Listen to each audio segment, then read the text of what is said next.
This is Get Inspired with Dr. Barb. Hi, everyone. This is Barbara Paonessa, host of Get Inspired with Dr. Barb, podcast on education. I am a team of basically one person who is doing it all for you, a wonderful audience. I am interviewing incredible people in the area of education who are doing something very interesting, innovative, creative, and a lot of these ideas, all of them, they could really improve education immediately.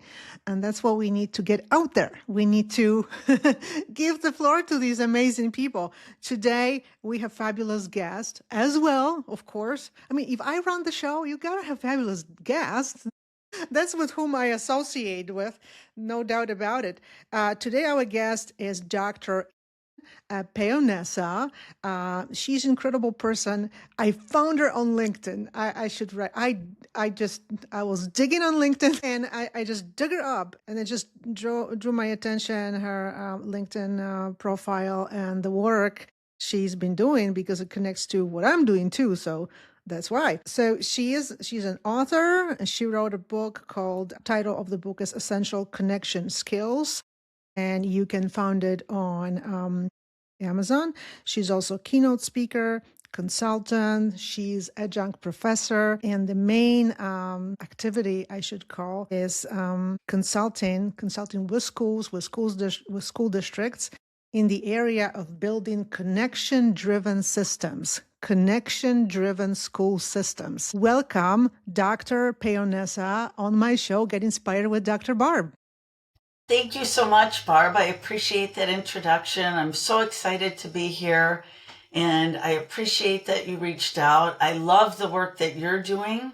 As a teacher, we would bring in therapy dogs to work with our multilingual learners, and I've seen the impact that can have. So I really applaud the work that you're doing too.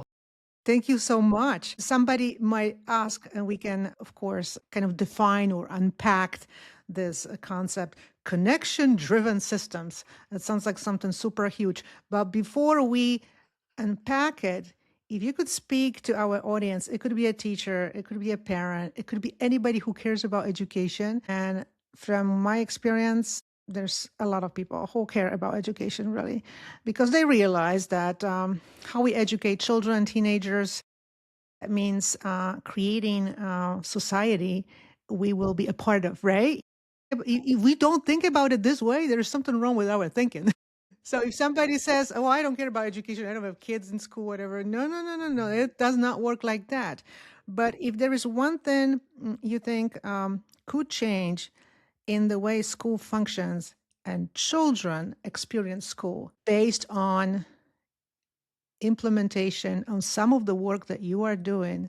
So let's say you are invited to help school in the way school functions, help children in experiencing schools, right? In school, classroom, whatever learning. And the teacher, the administration, they take your offer.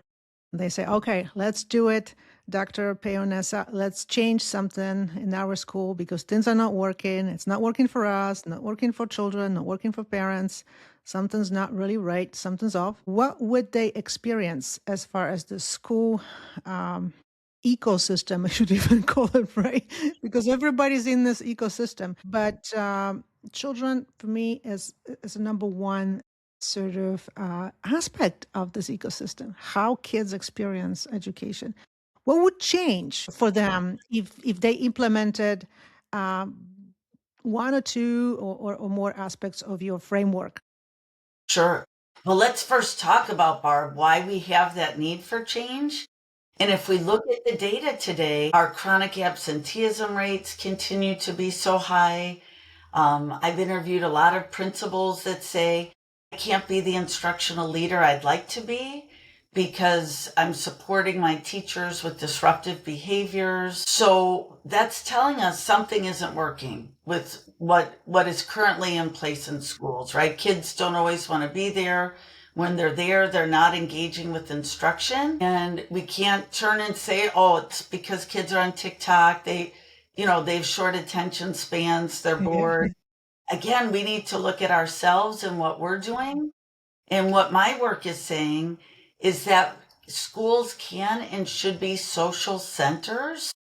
And that's really how we get kids invested in their learning, invested in being there, and wanting to engage in our instruction. And, some schools will have a separate SEL class, and it might be a package program which has value and teaches important things, but that might be 1/2 hour a week. And then in the meantime, a lot of well-intended schools really rely a lot on technology and that adaptive technology. Okay, you're behind in reading. Here, this test is showing us this is what you need. Put your headphones on. You're going to do this lesson. Jose, you're behind in math. Here, let's have you on this program. And I love technology. I'm a gadget girl. I always have the latest, but we really need to balance the amount of times our kids spend on technology. We need to audit the school day.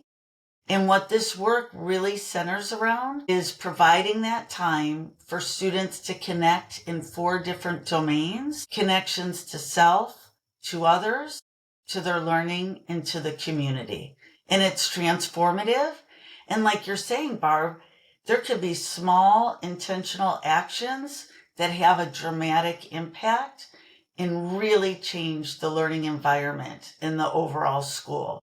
So I hear you that by implementing this connection-driven framework, what you can achieve in the school is better connection among students. This is not always working well. We know that many neurodivergent children, on the surface, they are included, they are part of the community. But if you look deeper, you will see that inclusion is on the surface level. It's not true inclusion. And obviously, some schools and districts will do a better job with this. Some will not. But so that's one thing. So I understand there is better connectivity, and there is also better connection between teachers, staff, and student.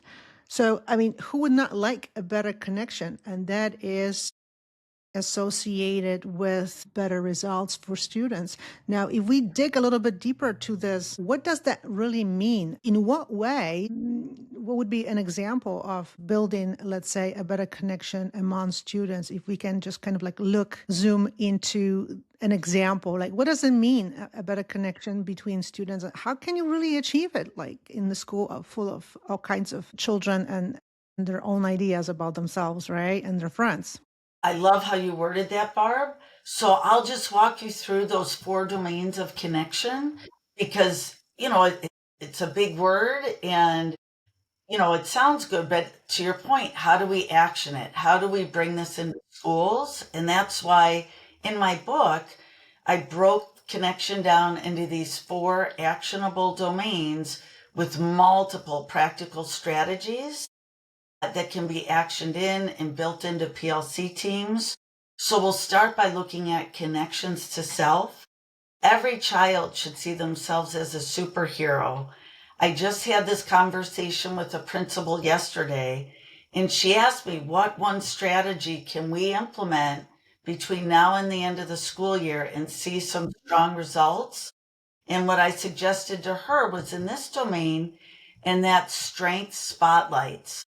So if we're intentional on helping every child know and discover what their strengths, what their talents are, even their hopes and their dreams, if we're filling their buckets and we're having every teacher building that into their classes, that feels good. It's filling their bucket in school. And children not only want to come and be at school, if they're feeling validated, they're being told what's special about them or helping them to discover what's special about themselves.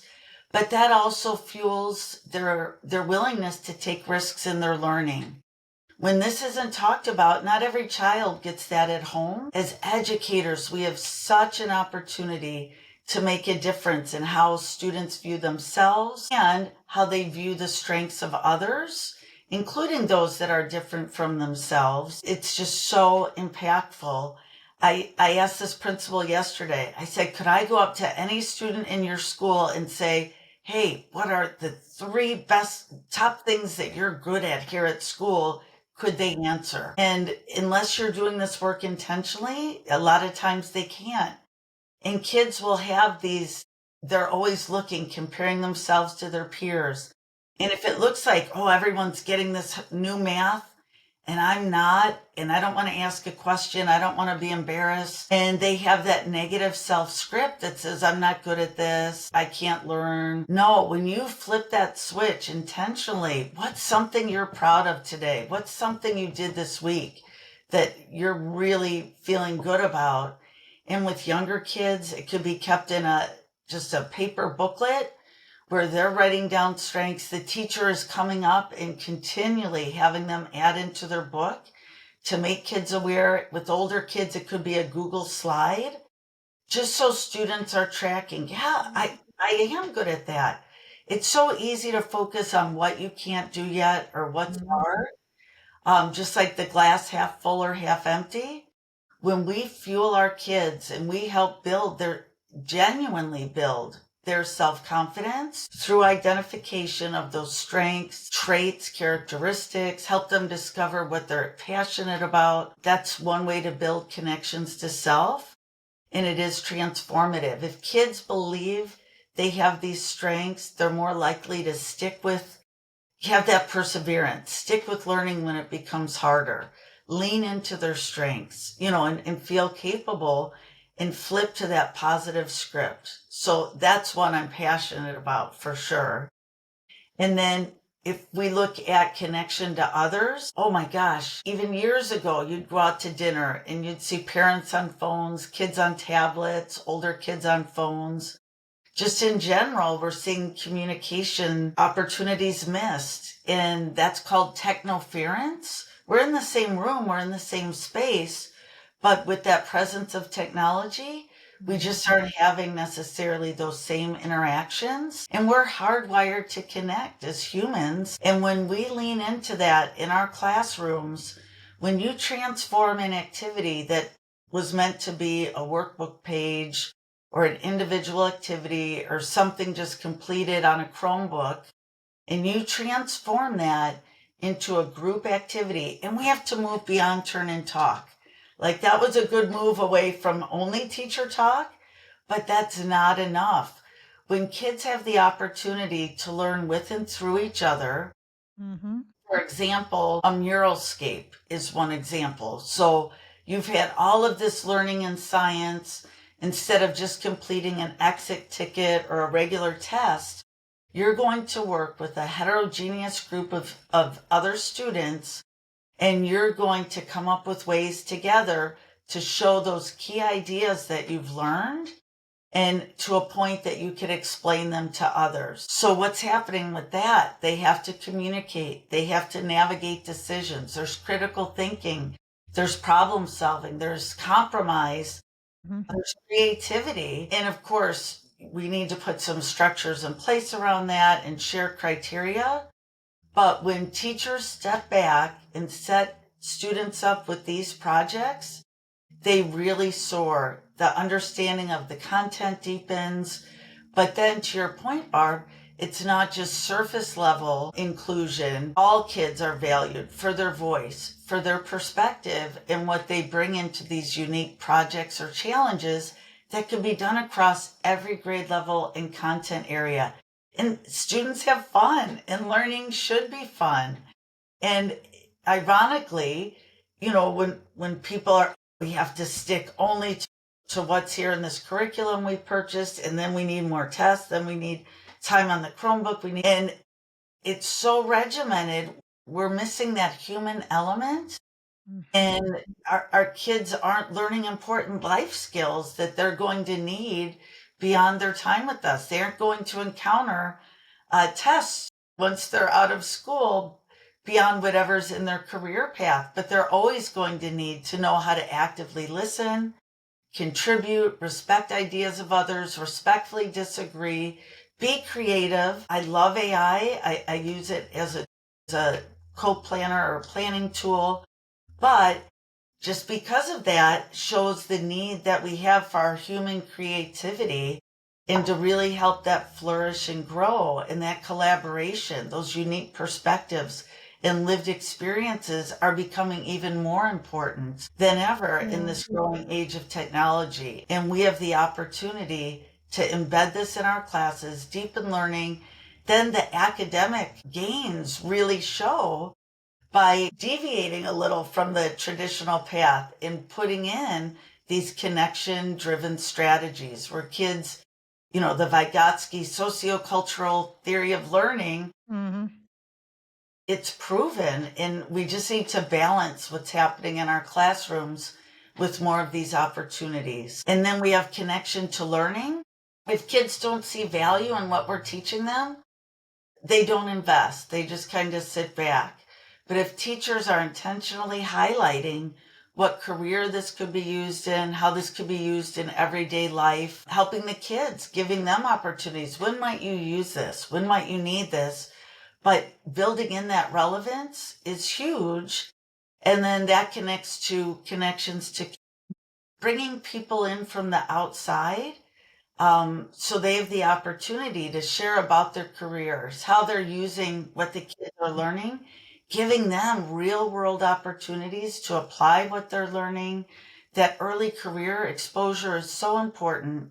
Kids can't picture themselves in a future or career if they don't know it exists. And then giving our kids the opportunity for service to have an impact, a positive impact on their neighbors, in the global community, in the world around them, that really builds kids' agency, their confidence, Mm-hmm. and they want to be there because they see that what they're learning matters and that they can already make a difference in the world.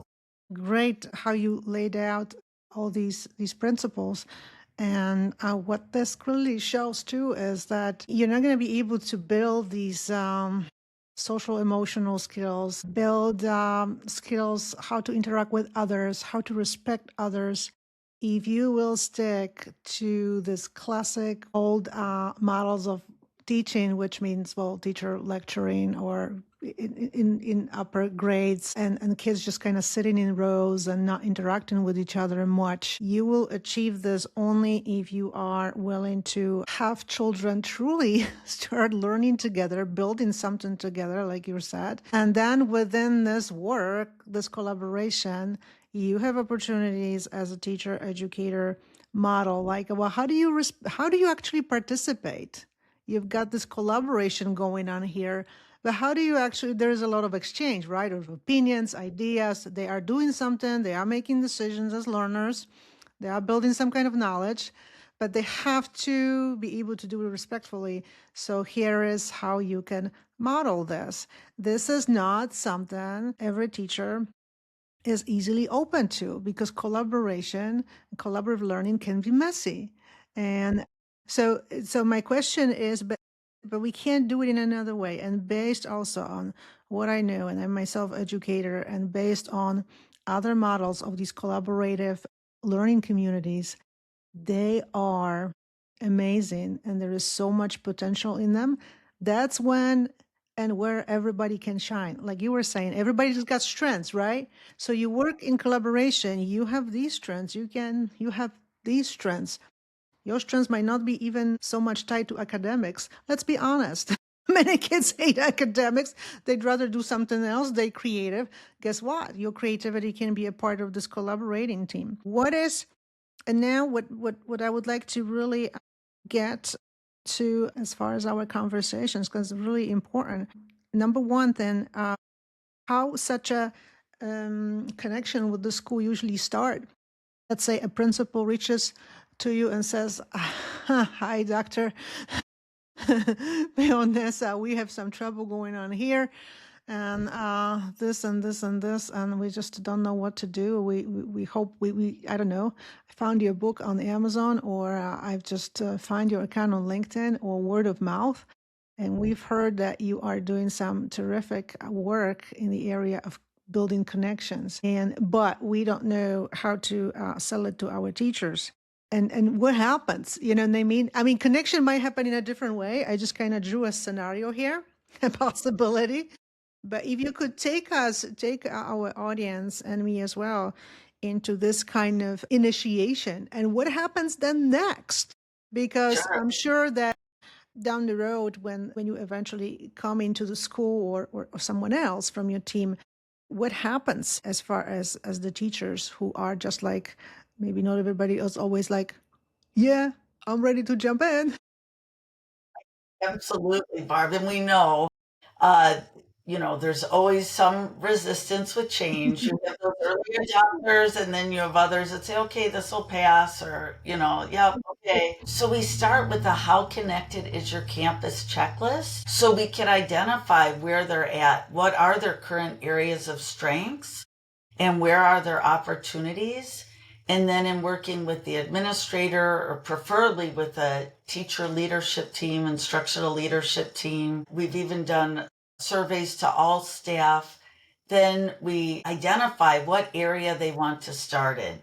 With change, one, we want to build that understanding of why we're wanting to take a different approach, and then identify one small area that we can action first and be able to monitor what changes, what information we can gather to show that transformation. And that's what's so exciting. I think there's nothing better than going into a school where you have those teachers who are kind of hesitant or aren't sure. Mm.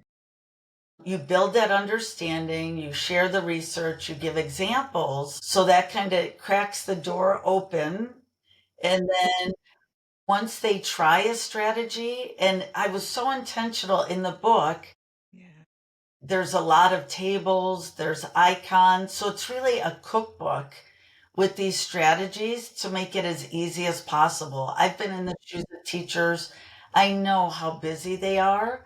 So trying to make this as easy as possible for them to follow and apply in their area.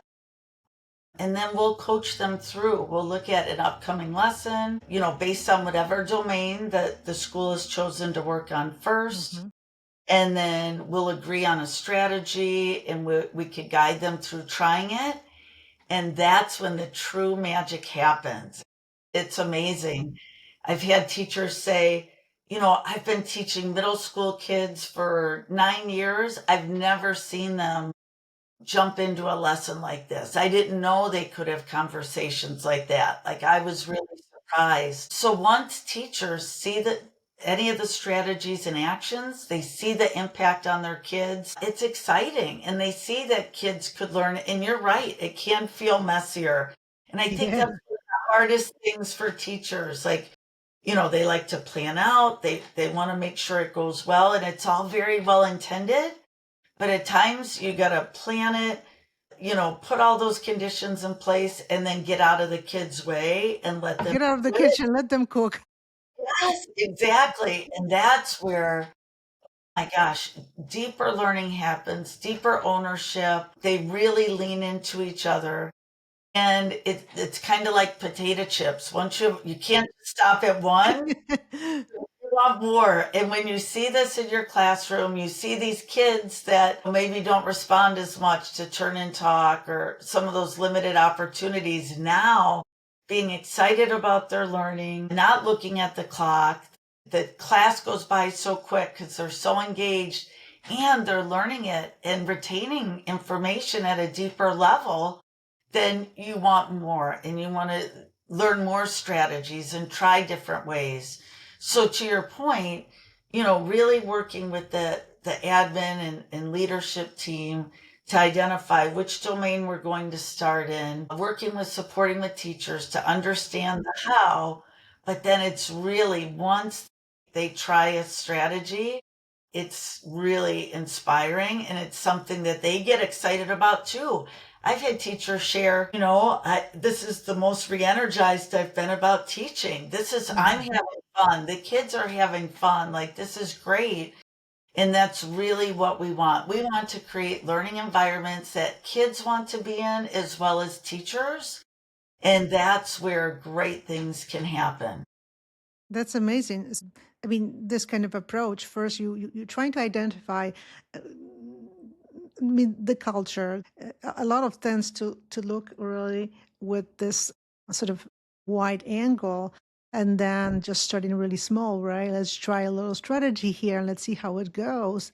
And then getting the feedback from the teachers. And then it's just kind of circle extends and spreads out because that's really how it works. And it's never administrators saying, well, you have to do it. It just doesn't really work that way. And I hear you also get great feedback.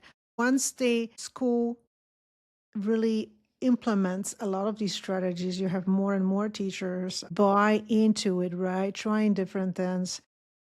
After a while, do you and your team do you go back to the school? Do you get feedback like after a while, let's say after a year or 2 years after they implemented, like how it goes, and maybe something like, "Oh, I think we might need a little bit more help from you," how it happens like after some time?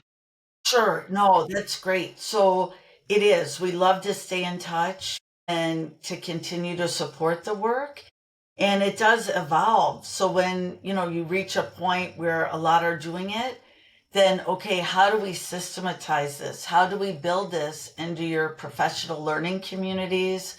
How can we build this into your existing planning forms? How can we dig deeper and even identify which of the domains different students need and help teachers track students' growth within those domains?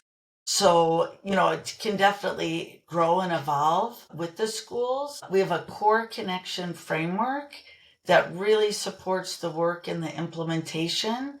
And that's what the system is built around because it can't just happen when we're there. We need it to be able to, the school and teachers, administrators, teachers, leaders, instructional coaches need to have the tools to sustain the work. So we really support them throughout the process. And it's so rewarding.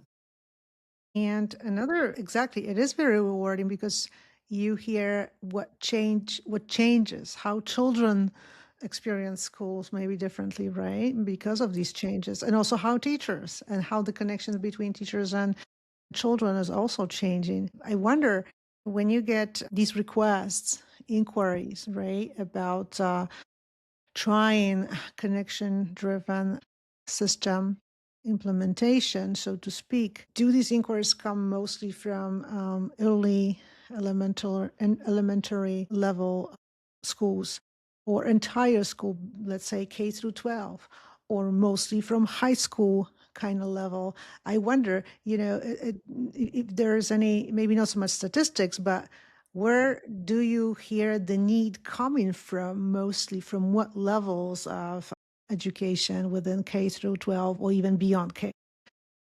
Right. A lot of times we'll hear from a district that identifies they want to do this work. Sometimes it's a K-8 district. Sometimes it will go up to 12. So it really varies. But the nice thing is that this work is truly needed across the board. A lot of times in high schools too, they just don't always build in that interaction within the classroom.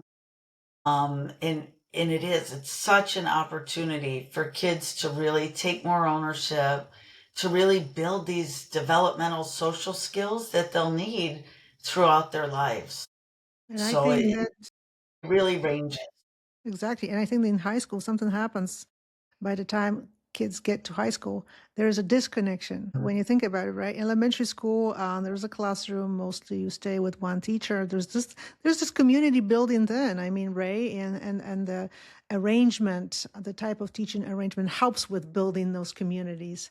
And then it still exists at the middle level, I guess, to some extent. There is a classroom teacher. By the time you get to high school, and I'm speaking about the area where I am, there is not really even, I don't even know what my child classroom teacher is, to be honest with you. I know there's a resource room teacher who's just helping them.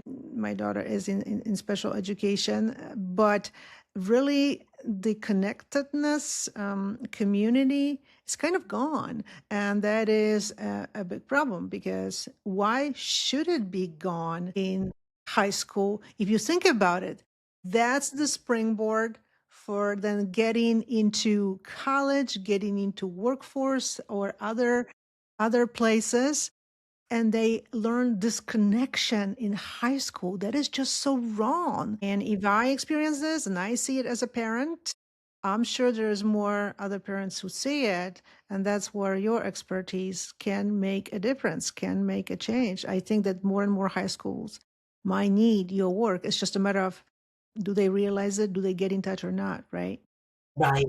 You're right, Barb. Like a lot in high school, they're so focused on their content area Mhm. expert. But, we need to teach the whole student and we need to teach that human side. And learning happens best when you have those connections, you have that foundation, and that's when you could really inspire. And to your point, we want kids having these skills to build connections when they do go into the workplace or when they do go into college. We want to help them have these skills and abilities to seek out and build connections. I am a huge fan of Dr. Vivek Murthy, our former U.S. Surgeon General, who has the book Together, The Healing Power of Human Connection in a Sometimes Lonely World. And he speaks to the impact of loneliness. If kids are only connected via text or via messaging and game platforms, and that's so surface level, that's not having someone that, is going to check in on you, develop those deeper friendships and relationships. And it's so unfortunate that we have the opportunity all the way up through high school to help kids really build and value social connection Yeah. and for them to help be these agents of change that can help, because this loneliness, it causes mental health crises, it causes physical illness, and Dr. Murthy calls it a silent epidemic that's happening. Mm-hmm. And we really have the opportunity to shift that narrative and change, involving students in service. Some of the long-term students have shared, because of that experience I had in middle school or high school to do service in this class, I sought that out.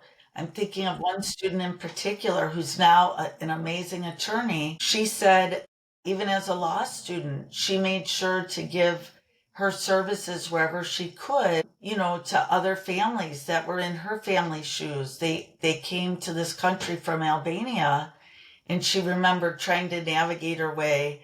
And she said it was because of that early exposure to those service opportunities that implanted that sense of purpose, that sense of giving back in her, and she continues to do that. So to your point, even community members that don't have children, when we support and encourage these structures in our schools, it's really about the impact we can have on our society at large.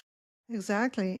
Uh, can only imagine. I mean, if there is no opportunity to build true connection for especially neurodivergent children, in let's say at the high school level, where else are they going to look for these opportunities? Obviously online, right? So what does it tell about what we do as a society and also within the school district too, if there is no opportunities to create these connections? I mean, let's be honest, most of the high schools, they kind of gear towards kids who are into athletics, right? There are certain clubs, there are certain activities, but not everybody is into those activities. So I think more work should be done towards like really looking at your community, who is here, not just someone you assume, right? And these needs also change. So we have to change also what we offer and what we think of creating. And what do you think would be a wish for you as a consultant and as far as your work? Let's say, well, right now it's still New Year, right? And everybody still wishes Happy New Year, but that's kind of really vague. What would be a Happy New Year wish for you and for your specifically your consultant, right? What would you like to see?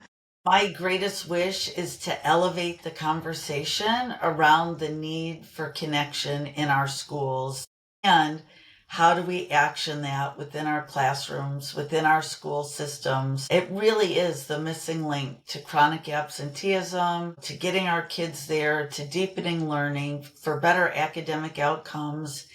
And, a lot of schools, so well intended, but they're focused on what new program do we need? What can we bring in? What's that intervention? What's the latest technology? Hmm. We really need to back up and take that big picture look and talk about these things. How is a sense of belonging in your school? And it's just astounding that the research has shown us this for years. The CDC in 2024 just said those schools with the best attendance rates, best academic growth, least disruptive behaviors, they all have that strong sense of school connectedness. So everything is pointing us in that direction, yet not many schools are bringing that in or exploring that or looking to see how that can help drive their improvement efforts. So I'm really hopeful, Barb, and my wish is that more administrators, more teachers, that others will help, parents will help bring this forward, and we could really get schools to make some shifts that can be transformative, not only for the time our kids are in school, but preparing them for successful life beyond their time with us. I totally agree. I know that teachers are busy. Their plates are probably as full as ever before, right? But the question is, what are these plates are full of? I mean, except for teaching, I mean, teaching time and also time they need to spend on some professional development. Like, what is occupying teachers' thinking and also administrative decisions? Is there ever on the agenda a question? How do our kids, and that includes every child in this community, in the school, feel about their sense of belonging? Has anybody ever thought about it at in the particular school district, right? If we looked at meetings and minutes and all that, would we ever encounter this kind of question? And the next step would be, what is done about it?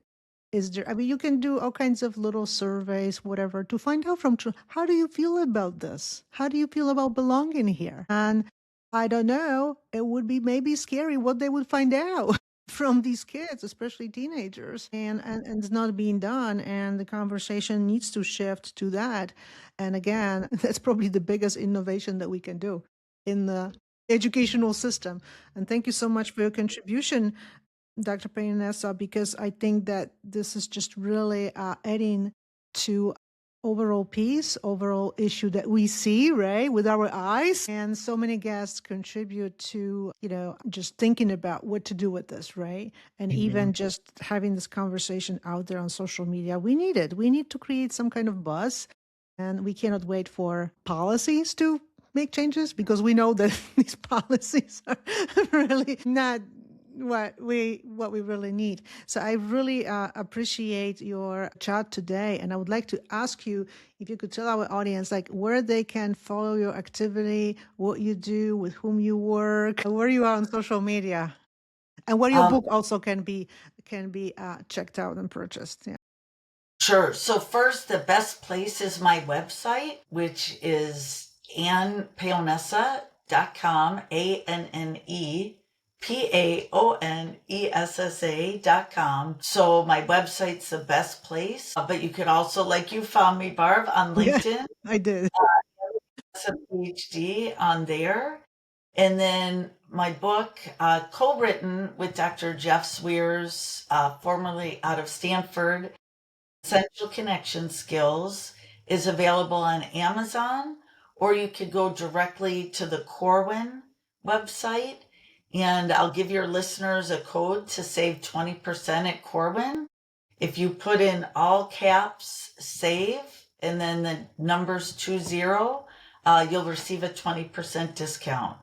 So I'm hopeful, and I appreciate you having me here, and hopefully we can help get this word out and really transform the learning experiences of our kids. They deserve it. Thank you so much. It was so eye-opening and inspirational. Everybody, please check out the episode, and also Dr. Paonessa's website and other links, and also the book. We will also include all those links, including the code. Thank you so much, in our show notes. And don't forget to follow Get Inspired with Dr. Barb. And if you would like to rate and write a review for our show, we would not say no to that. We would be very appreciated. Thank you so much, all, and I see you on social media. Bye-bye, everyone. Thank you. Thank you. Thank you so much, and you're very welcome. This is Get Inspired with Dr. Barb.